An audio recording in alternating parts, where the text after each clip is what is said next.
Pinalipad ng sabay sa kauna-unahang pagkakataon ng isa sa mga modernong fighter jet ng Amerika at Pilipinas sa Cope Thunder exercise. Inaasahan din niyang sasanayin sa West Philippine Sea sa gitna ng tensyon doon. Nasa frontline ng balitang yan si Brian Castillo. Magkakasamang lumipad sa himpapawid ang ilang FA-50 light combat aircraft ng Philippine Air Force at F-35 fighter jets mula sa United States Pacific Air Force. Naka-formation sa ere ang mga eroplano ng magkaalyadong puwersa, hudyat ng pagsisimula ng ikalawang yugto ng Cope Thunder exercise ngayong taon. Layo nitong mapaigting ang kooperasyon ng Pilipinas at Amerika hanggang sa himpapawid sa gitna ng tumitinding tensyon sa rehiyon. We are testing our ability to respond across domains by shaping scenarios that simulate contested environments requiring flexibility, innovation, and operational depth. A free and open Indo-Pacific is something that we enjoy but should not take for granted. In the future years, if we want to continue to deter any form of aggression. Naiiba ang edisyong ito ng Cope Thunder dahil hindi muna kasali ang F-16 fighter jets na isa sa mga pinagpipili ang bilhin na multi-role fighter para sa Philippine Air Force.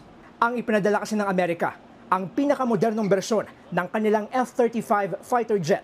The F-35 is a cornerstone of the U.S. forces. It is the next generation of fighter. Like, it is made for more of a offensive counter-air and interdiction purpose. Ito ang kauna-unahang pagkakataon na sasabak sa Cope Thunder exercise ang F-35 fighter jets na isa sa mga pinaka-advanced na aircraft ng Amerika. Katuwang ang FA-50 ng Pilipinas, inaasahang lilipad sila sa ilang bahagi ng West Philippine Sea. Malaking bagay nila na personal na maipakilala sa mga Pilipinong sundalo ang mga higit na modernong aircraft tulad ng F-35.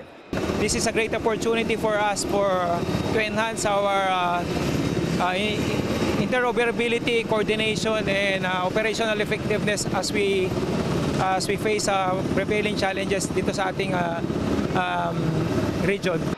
Magtatagal ang second iteration ng 2025 Cope Thunder exercise hanggang sa July 18 at isasagawa sa iba't ibang lugar sa Northern Luzon.